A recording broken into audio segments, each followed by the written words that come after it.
Thank you, Karen. Um, Miriam, if I do miss somebody's hand, just let me know because I can only see like you and myself on the screen currently. So,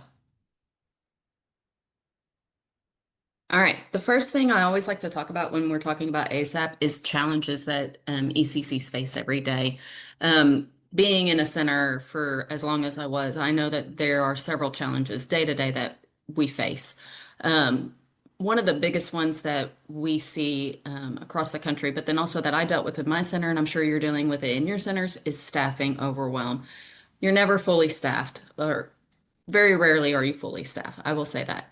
But when you are fully staffed, it doesn't last long. A lot of times you have turnover for multiple reasons or things happen, and you just are always having this staffing overwhelm and manual workload is just it's a lot on each individual telecommunicator.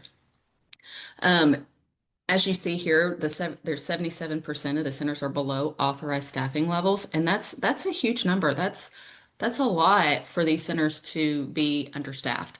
And so what ASAP does is we try to help that because as you'll see in the presentation, you're going to see how ASAP is going to help with that staffing overwhelm. Also, there's error-prone processes. We all have processes, but you have human error that can play into it, or something happens with your CAD system or your inlet system. There's always going to be processes that are error-prone. There's limited resources. Like I said, my CAD was from like 1992, AS400 green screen. I loved it. It never went down on us and I could find anything. However, we couldn't integrate with any of the latest technology that we needed to integrate with. And then there's cost constraints. We're all tied to a budget, right? And with that budget, we get X amount of dollars and we have to decide what do I have to have, what do I want, and what do I need. And sometimes the things we want just aren't available to us at that moment in time. We have to plan it out, we have to budget it out. But there are some cost constraints that go into the ECCs. And these are just some of the challenges that ECCs face.